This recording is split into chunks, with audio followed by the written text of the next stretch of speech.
Economic dumping occurs when either one country exports or sells products in a foreign country for less than the price in the domestic country or for less than the cost of making the product.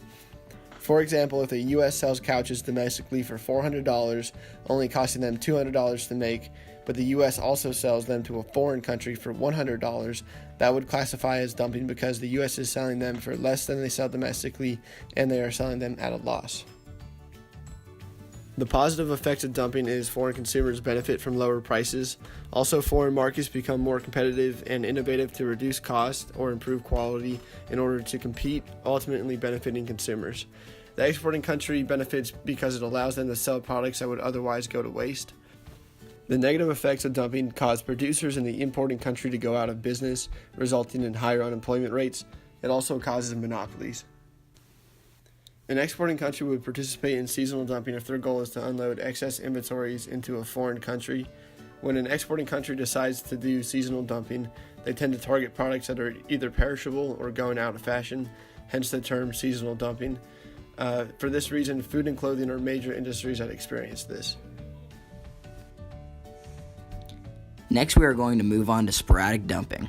The definition of sporadic dumping is an occasional sale of a commodity at a below cost in order to unload unforeseen and temporary surplus of a commodity.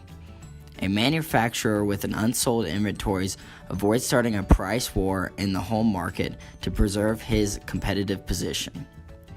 An example of this on a small scale is when a retail store does not sell an item like predicted, then they mark it down for a percentage off to keep their position competitive. Countries do this on a large scale too. China uses this method of sporadic dumping on their surplus of chickens frequently. Persistent dumping is a form of international price discrimination that occurs when a monopolist continuously sells a portion of its goods at a high price in the domestic market and sells the remainder at a low price in the foreign market. Producers are able to do this when domestic demand is inelastic, meaning consumers are less likely to look for alternatives, and foreign demand is elastic, meaning consumers are more likely to look for alternatives. For example, if the U.S. were to ban all foreign automobiles, domestic producers would be able to sell cars at a much higher price in the U.S. as consumers would have no alternative. This would allow U.S. producers to also sell cars at a lower price in foreign markets while still maintaining profits from the domestic markets. Predatory dumping is a type of anti-competitive behavior in which a foreign company prices its products below market value in an attempt to drive out domestic competition. This may lead to conditions where the company has a monopoly in a certain product or industry in the targeted market. Predatory is permanent, so once the company is a monopolist, they will use that power to increase the prices of the products that are below market value. Although there is a disadvantage that former competitors that may rejoin the market because of high profit margins.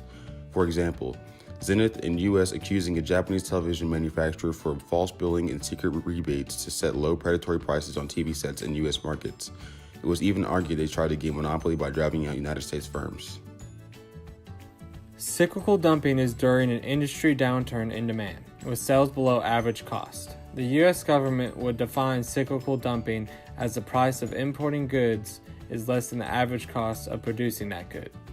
This can happen when the economy is in recession. At the time of a recession, the country will face low demand. This then means firms are ready to sell at low prices to limit the decline in demand. Also, at the time of recession, there is a falling demand and the market price is below the average total cost. So when a country is facing cyclical dumping, their demand of any product will decrease. Firms will then be ready to sell at lower and lower prices, which will increase the cost of expenditure for the firms. This also implies that unemployment will increase.